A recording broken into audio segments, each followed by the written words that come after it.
when you're a young driver, you like to believe that all you have to do is be a good driver to be a professional. And that's just not the case.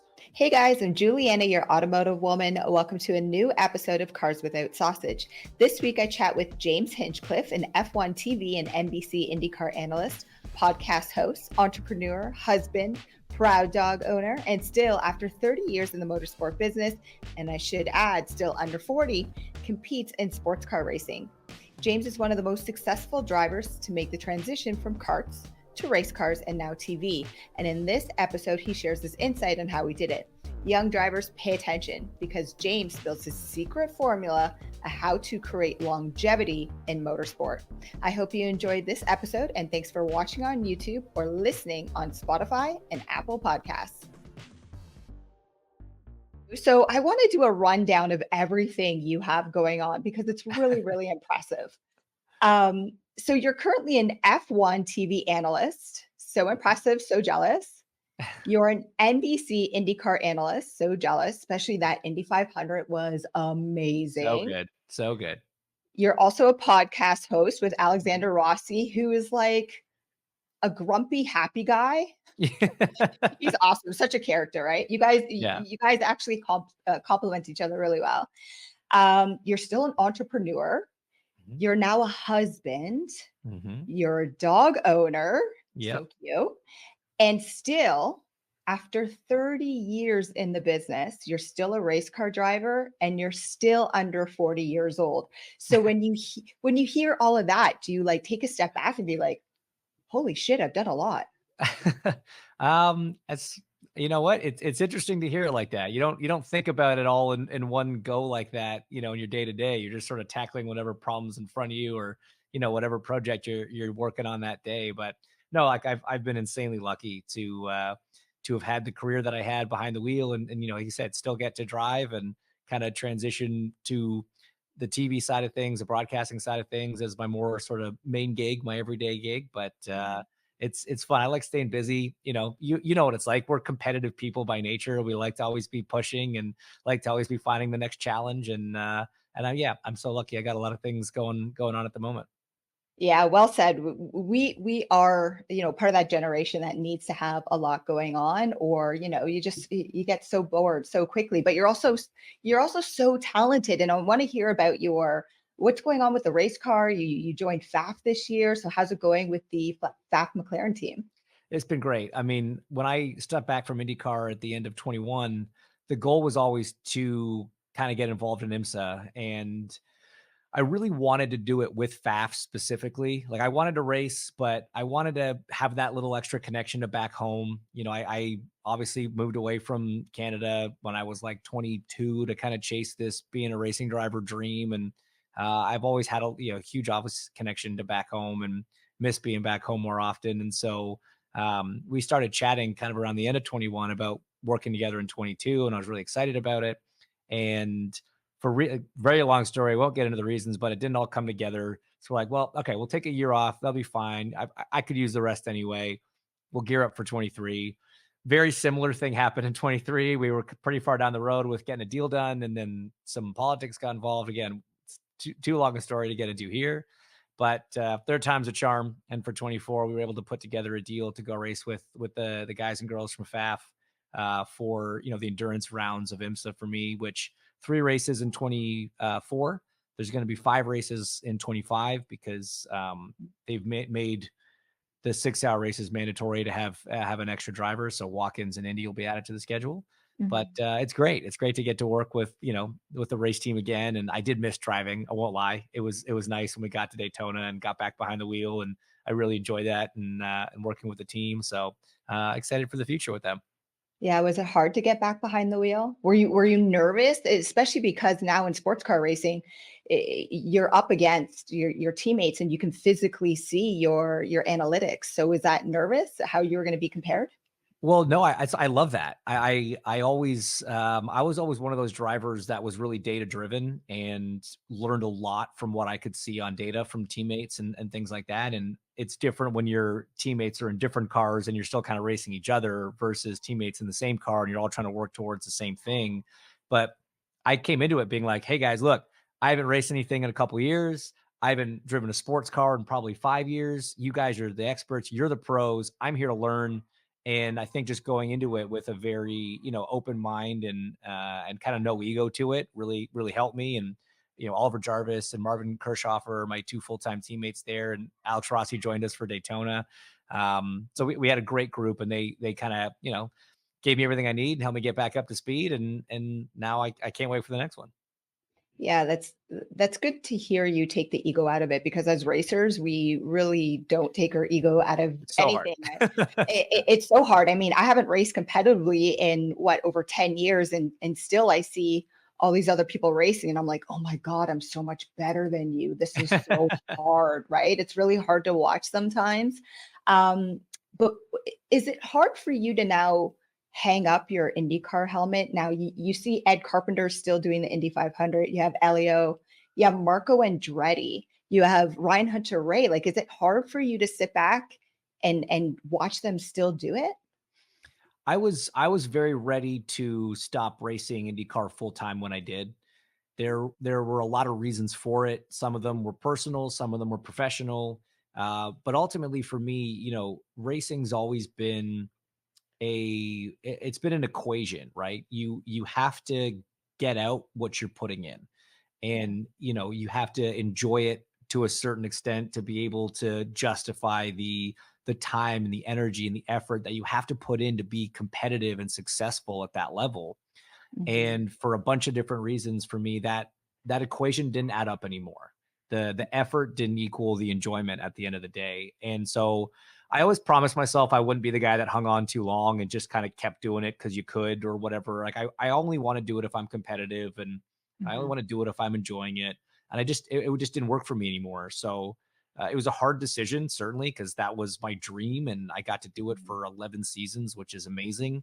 But it's all you'd known, and stepping away from that is kind of scary. But I've always maintained that if the right situation came up, I could go back for a race and maybe do the 500 again one time. But I'm getting to scratch the racing bug with IMSA and with Pfaff, and I know that regardless of what I was doing, whether I was still in IndyCar or not, there's more races behind me than in front of me. Just you got to be realistic about age, and I had this great opportunity with NBC to kind of start that next chapter of my life, and I didn't want to lose that opportunity, and struggle to get through another year or two and miss out at the opportunity of setting my future up for the next 10 to 15. Yeah, but I think the takeaway from what you just said is never say never. For sure. Yeah, you Yeah, never say but never. The right and opportunity, you never know. that's exactly what I was just going to say, the right opportunity. Because I think when you're on your level, when you're used to winning or leading or being on the podium, the last thing you want to do is take a step back and be like, oh my God, I'm getting lapped. Right. Right. So it's all about doing it the right way. So the why I asked you on the podcast, and you came up in a conversation recently, I name dropped you as somebody who created an identity, a brand for you and a personality with the intention of saying, hey, I'm a race car driver and I have this great opportunity, but I'm also James and I can create a brand. I can identify with consumers and fans. I can be relatable. And what essentially I'm getting to is, like, you created the mayor of Hinchtown, your virtual town, when we were coming up karting, and this is like before, barely before the internet, definitely way before social media. And you had this vision, and I swear it's because you worked your ass off early on, and you had this vision and created this relatable brand and something that people can get behind and be like, oh my God, who's this guy? He's a mayor, really? And he's creating his own beer. Cool. Race fans drink beer. I should be paying attention to that. And essentially, that's my long-winded way of saying, um, what would you tell these new drivers coming up that have now social media and they have the ability to create a brand, to get behind consumers, to then create longevity in this sport? So how did you have that vision, and how did you essentially keep it going to today? You're still racing 30 years later. Right, right. I mean, for me, I was so fortunate that I got the opportunity to meet a guy by the name of Jim Bowie, fellow Canadian, who I met him when he ran the Formula BMW series. He was kind of the the president of Formula BMW North America. And we hit it off, and he'd been around the sport for a long time. He'd worked in IndyCar, Champ Car at the time, whatever, on kind of the marketing and branding side of things. He was literally the first guy to take a profile sketch of a race car and draw a company's logo on it in a sponsored pitch package. Like now they all have digital 3D renderings that are amazing, but he was the first guy to just like take a piece of paper and just draw on some colors and some logos. And like, this is what your car could look like. So he had some incredible experience and some incredible insight. When you're a young driver, you like to believe that all you have to do is be a good driver to be a professional. And that's just not the case. Racing isn't hockey. It's not baseball, basketball, football, where if you're just inherently insanely talented, somebody will find you and you will end up doing that thing professionally. Motorsports is not that way. And we all know about it. We know about the barriers to entry. We know about how difficult it is to even find the money to run at the junior levels where somebody from the top may see you one day. And then there may or may not be a seat available in the top series at that time. Like there's just so many things that have to go right.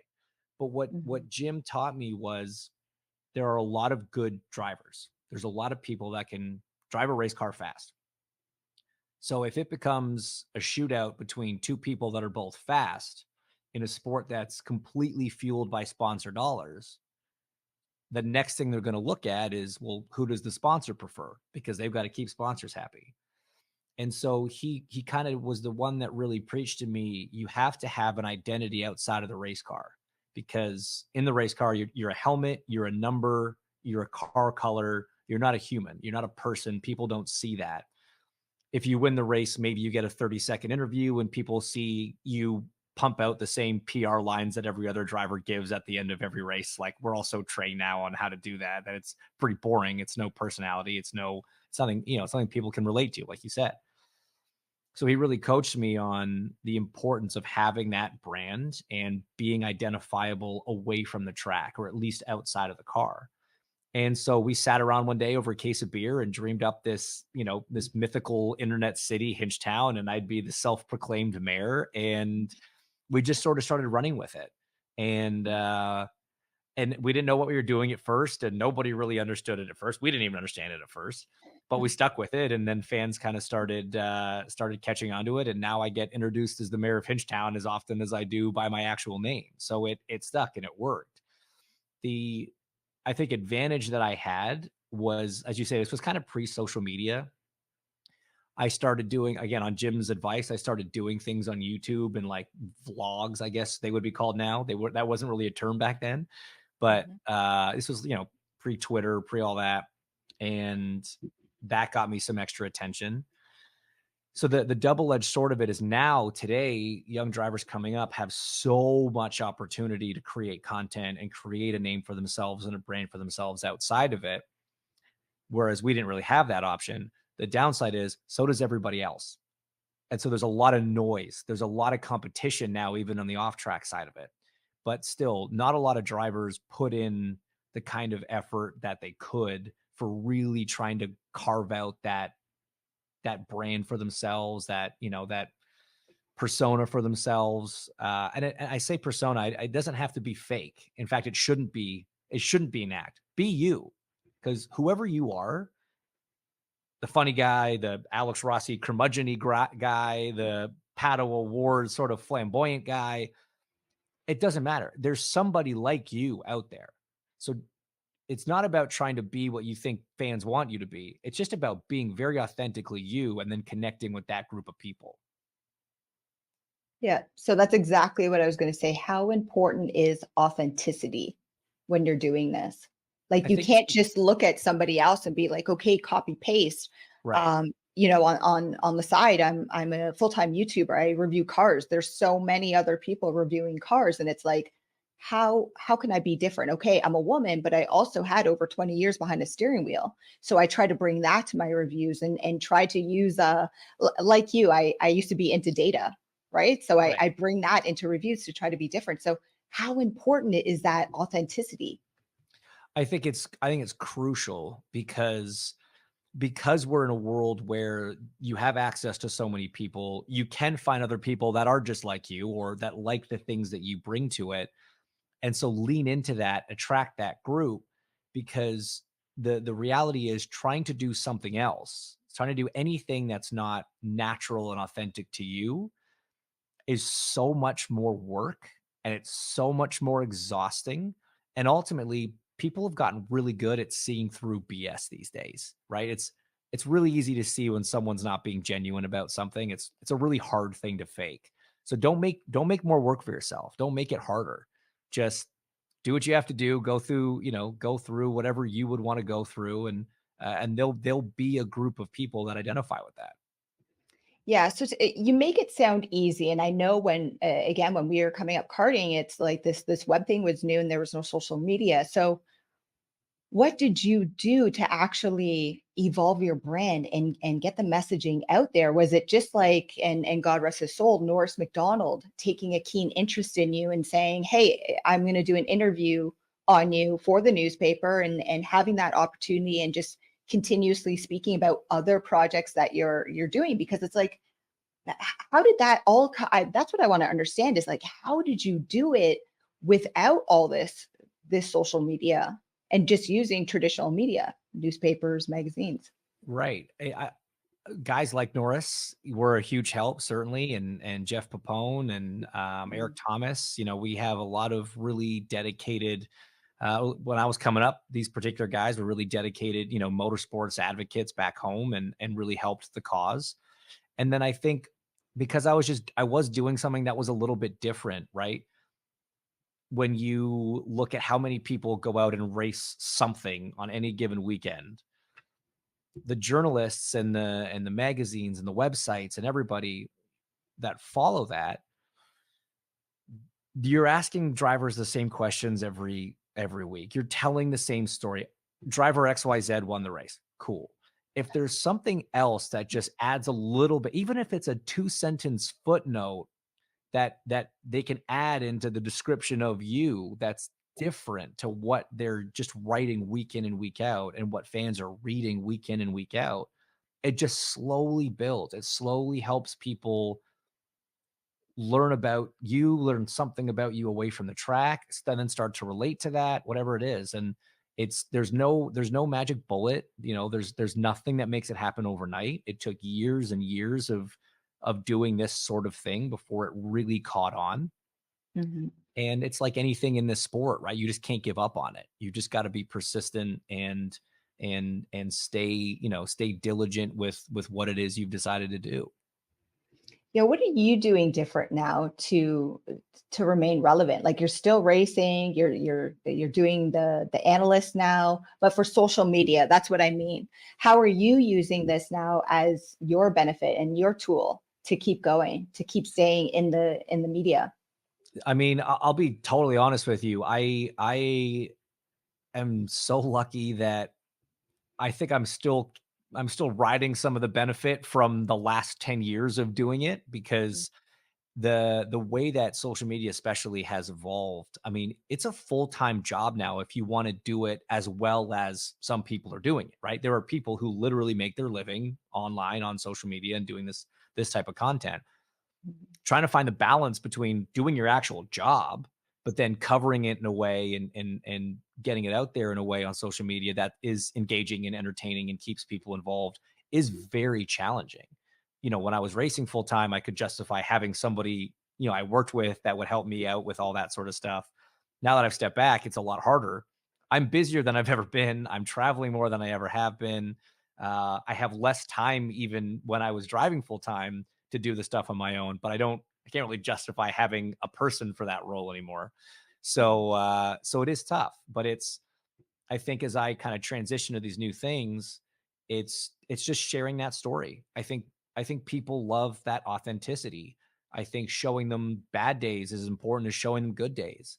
Um, I also, one of the things that I enjoy doing, my wife's an actress. She's hilarious. We sometimes have these funny little skits that we do together that we really just do for us, but we throw them out there and people like them.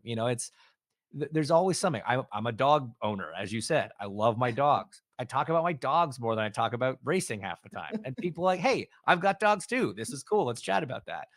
So I think these days for me, it's less about kind of promoting a brand or, promoting what I'm doing on results on track or anything like that. It's more just about being open and honest about who you are and sharing your life experiences, because I'm so fortunate I get to do some really cool stuff with some really awesome people, and people like kind of coming along for the ride. But do you ever look at guys like Connor Daly, who I feel as though like look at guys like you who created a brand for themselves, an identity that people can relate to and be to, and look at the Connors and be like, you should change this, or you just kind of like let them do their thing? Well, again, it goes back to authenticity, right? And, Connor's a very good friend of mine. He's like my little brother. And he's been very good at being honest about who he is and sharing that with the world. Some people relate to that kind of stuff, like the stuff that Connor does. Some people don't. You're not going to make everyone happy, right? There's certainly been times where he and I sat down and had conversations about this sort of thing. I will say that he works harder at that element on the off-track stuff than a lot of drivers out there. And frankly, it's a huge reason why Connor's still around. Like, he is a hustler. He is one of those drivers that never gave up. When opportunities came and went, he would dig down and find another opportunity. I mean, he just keeps himself in the car. And a lot of it is because people relate to that story, right? Like when he loses a sponsor or a contract's not picked up, he's the first guy to get on social media and be like, yeah, man, didn't get my ride back. This sucks. And like, you're not just seeing, the champagne and the trophies. You're seeing like, no, this is a tough business. And I'm fighting through this the same way people are fighting through whatever it is they are on a daily basis or some struggle they've got at work. So again, Connor's one of those guys that does it very well. He puts a lot of energy into it, but he's also very authentic with it. And I think that's why he's, one of the favorites. It's so surprising. I think people in general would be surprised of how much effort it goes into the background of being a race car driver for peanuts. And you and Rossi were actually speaking about it on your podcast recently. Just, you're not making the same money as NFL players, NHL players, and you're doing it and you're hustling. And it's almost like, why are we doing this? And it's really for the love and the passion, right? So you have to continuously grow and change and always be out there to see like, hey, say yes to every opportunity. Like you take, for instance, you started commenting really in 2006. I think it was 2006, Yeah, 2007. it was 6. Yeah, you're right. Yeah. And now like it's already almost 20 years later and you're still doing it. And you're actually not trained for this, if I'm correct. You're just in the right place at the right time. You weren't afraid to screw up and you just took the opportunity. So all that said, what are some of the best practices that you've learned and some of the things that haven't gone so well for you that have helped bring you to where you are now? And whether that's being a race car driver or now being an analyst. Well, I mean, I think you touched on a couple of them, Juliana, and saying that like you can't be afraid to screw up. Yeah, it's kind of there's this old saying, right? Because I can take no credit for this. I don't know where it comes from, but it's one of those old adages, right? Just get out of your own way. I think people sometimes are too proud, or their ego get in the way, their pride get in the way. They let things get in their way. So I mean, say yes to everything, because you don't know what you don't know. You don't know what you're going to. So say yes to everything once, right? Try everything once, because if you are afraid of something or hesitant to try something, you never know. You might surprise yourself. And that was something I definitely tried to do as a young driver. If an appearance opportunity came up, or like one of the reasons I moved to Indianapolis was, I was racing Indy Lights, trying to make it an IndyCar, but I made it very known to the people at the IndyCar offices, hey, I'm here and I'm in town and I'm down for anything. So if there was an event and one of the IndyCar drivers pulled out last minute, they'd call me. I'd be like, hey, James, do you mind filling in for so-and-so at this event? Sure, no problem. And you go, because you never know who you're going to meet there. You never know what experience you're going to have, what conversation might get started. So I said yes to everything when I was young. And then when I retired from IndyCar, I took that same approach again. It was, I don't know what I don't know. I've been doing one thing exclusively for like 20 something years, waking up every morning thinking, all right, how can I be a better driver? Now I get to wake up and think, I don't even know what to think because I don't have this thing just like telling me what to do. And so I've spent the last 2 years really just saying yes to everything and trying things, including things that scared that kind of scared me and terrified me a bit. I do Mhm. speaking gigs now, right? Keynote speeches, standing in front of a room of 200 to 2,000 people, just talking for 45 minutes. That's a terrifying thought for most people. And I get it. I talk for a living, but it's very different because I'm watching something happen and I'm just talking about it.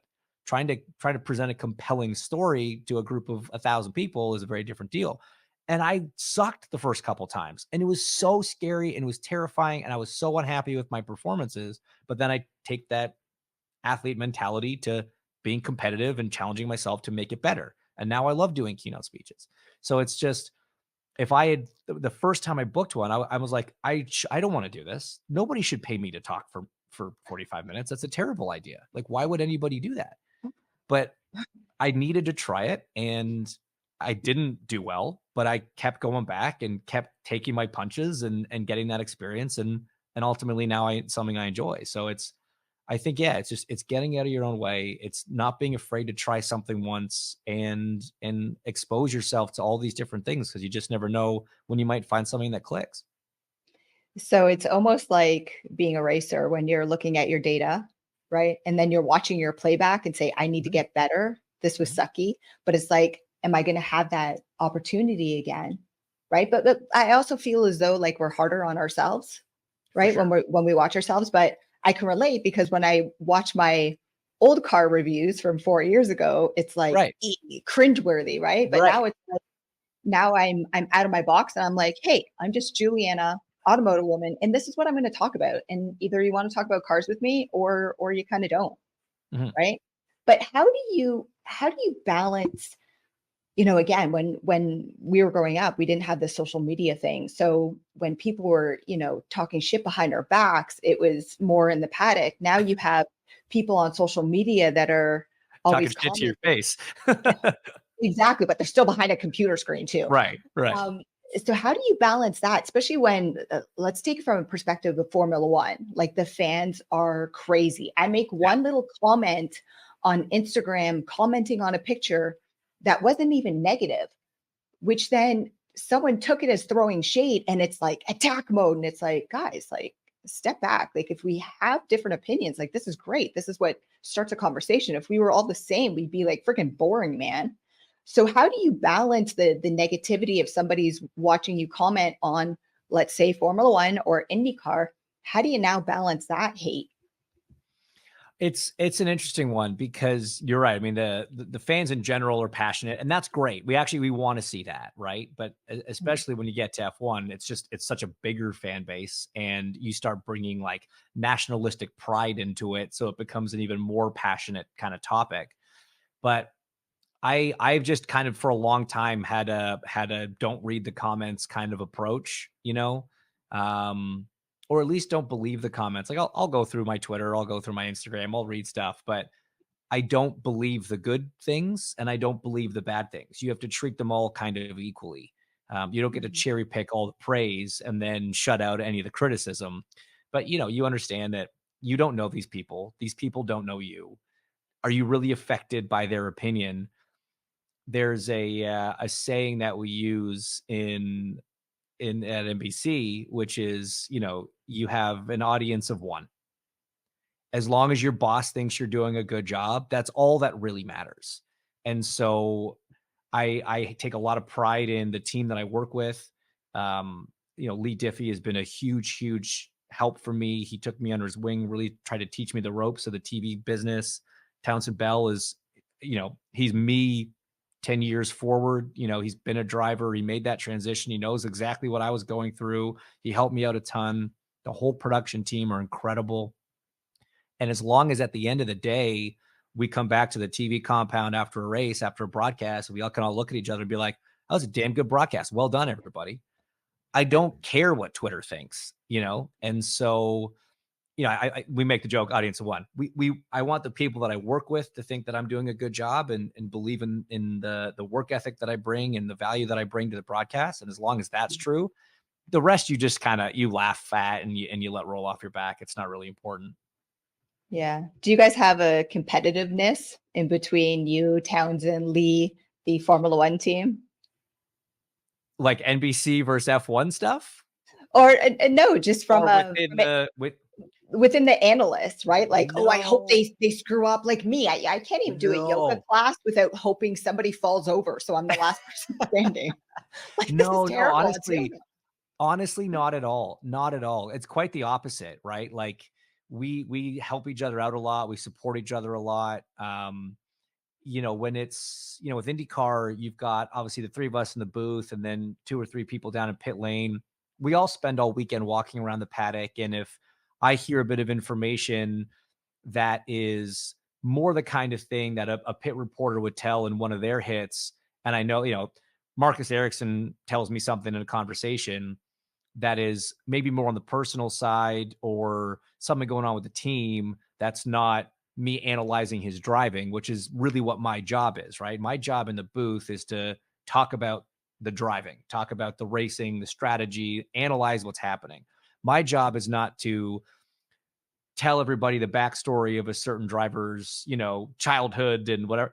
That's, Diffie's the play-by-play guy. The pit reporters are covering a little more of those stories. So if I get a piece of information that's more in that realm, and I know that Kevin Lee is covering Ericsson this week, I'd be like, oh, hey, Kev, Marcus just told me this. You can use that for one of your hits. And then likewise, he'll hear something that's more driving related. And he go, oh, I was talking to Power and Power mentioned this. If that's useful in the broadcast, get that in there. I'm like, okay, perfect. So we really support each other and back each other up because we all kind of have different roles. So one of us failing isn't like, oh, well, that's better for me because maybe I can have that job. Like we're not after each other's jobs because we all have very different roles. And so it's more just you really try to support each other and get each other to all work together for a great broadcast. Yeah, it's interesting what you just said because you're working as a team. So you still have that team mentality after all these years, but you guys are actually physically working as a team where it's, I want this person to get better. Right. But when you're a race car driver, I'm going to use any tool against you to shit on you. Right. Right. Yeah. So it's interesting the different mentalities that you take away from it. It's like, hey, let's make this broadcast better. But in a team format, it's like, no, knives are out. Like the first person you want to beat is your teammate so you can keep your job. Even in like sports car racing, when you're sharing a car, you hear stories of situations where, you want to be the faster driver. If your teammate makes a mistake or damages the car or something, you're less upset that it affects the result and you're more happy that it lowers their stock and maybe raises yours within the team, right? Like that's just the driver mentality. It can be crazy and it can be brutal and it can be toxic. It could be all those things, but that's competitive nature. In the TV side of things, we're all in it for the same thing. And one of us having a problem never benefits any other individual or the product as a whole. So there's really no reason to like want that to happen. Did it take you a second to switch that off and get in that mentality saying, I'm going to help these people be better so then we're all better? If I'm being totally honest, I went in like a deer in the headlights. Like I was such a nobody. Like I went in with absolutely no ego whatsoever because I knew nothing about this business. I was terrified about how the process worked. All these people have been doing it for 10 years. They had their flow, their rhythm, their understanding of one another. And I'm just sort of like forced into this position and just trying to keep up. It's like drinking from a fire hose, just trying to keep up with these people, right? So no, it was such a different environment. I never had that kind of competitive view. I didn't have to switch anything off. It was more just like, oh my God, how do I get through the next 2 hours of this broadcast? Yeah. Well, still keeping your paycheck at the end, right? Right. Yeah. Just don't swear. It's like the number one thing. I can't believe I haven't done that on air yet, but I'm literally just waiting for the day where I say the wrong 4-letter word in the heat of the moment. Yeah, especially, and I want to get your perspective on the Indy 500 because you just finished. I know you're such a busy man, and I honestly I appreciate you taking the time. But before we jump into that, just your final thoughts about those best practices because I really want these drivers who have so much more opportunity these days to fully understand about how you build a brand, how you put yourself out there, and how you keep it authentic. So can you just give your best practices, maybe 5 key things? And then I really want these young drivers to hear you. So, it's a couple of things like we talked about.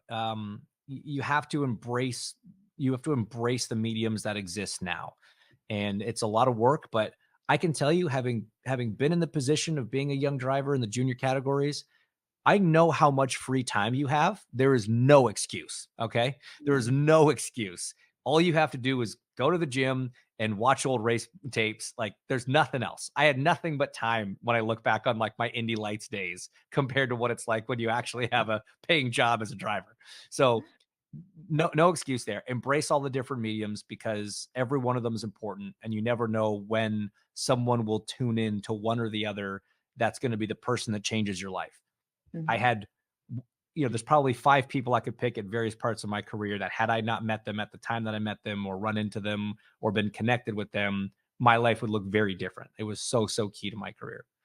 The second one is be authentic. Like we talked a lot about, I think that's so important. So have a really good think about what you enjoy, what you like to do, what you're okay sharing with people, and lean into that because I think that's really important. Um, and then I think honestly the biggest one is you just can't give up on it. It doesn't happen overnight. It's not quick. It's not easy. It's just like driving. There's no magic bullet for being faster in a car. It's reps, it's commitment, it's trial and error. And you don't jump out of a shifter cart and into an Indy car in a week. So you might not see some of the results that you are hoping for overnight or even over months or even over a year, but you just have to stick with it. And the persistent people are the ones that are presented with the opportunities at the end of the day. Yeah, so well said. Patience, persistence, authenticity, no excuses, be prepared. Mhm. Like those are so many good takeaways from there. And I really think a lot of these young drivers just they have no idea what it was like and the big difference that is today. So I appreciate that. I'm going to leave you in 2 minutes. I promise. Give me your take on that Indy 500. How was that ending? Spectacular. It was great. It was one of the best 500s I think I've ever seen because Yeah. normally in the kind of current era with the rules package the way it is, you see a lot of conservation in the first 150 laps. That's always sort of the running theme at these races is there's 2 races within the 500. There's lap 1 to 150 and then there's lap 151 to 200. And 1 to 150 is take it cautious, feel out your car, make a couple of changes in the stops, really get a feel for what you need to do, where you need to do it, and then set yourself up for that last 50 laps where you can really start pushing.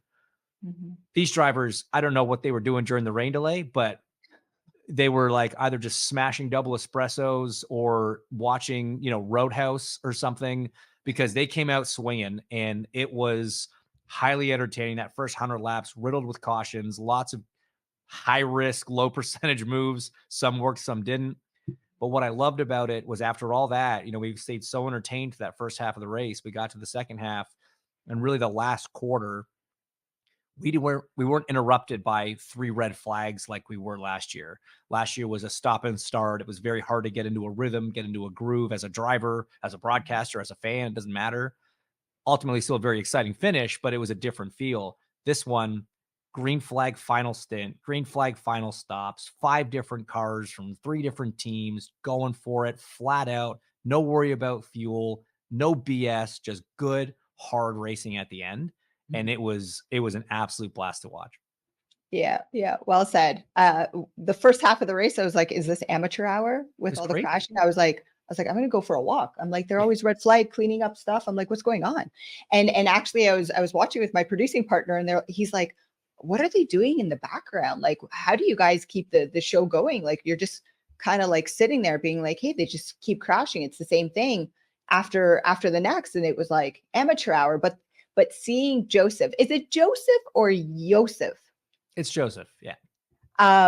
Seeing him win on Memorial Day weekend, being American, that's nice. Yeah. That's and super first nice. driver to do it back to back since 2020 20 years. 2002. Yeah. 20 years. Yeah, it's been 20 years since Elio. Overstaying. Yeah. Only the sixth driver in history to do back to back wins at the 500. So pretty cool story. And, that team and that driver have been through a lot of drama in the first half of this year with some other stuff. So pretty cool kind of fairy tale ending to the month of May for them. Yeah, well said. Well, James, thank you so much for all your time. I appreciate it, and good luck the rest of the season. Of course. Thank you so much. Appreciate you having me on. Hi, guys. I'm Juliana, your automotive woman. Thank you for listening or watching to this week's episode of Cars Without Sausage. If you enjoy unfiltered automotive and motorsport content, consider subscribing. Cars Without Sausage, no egos, no dickheads, just a passion for cars.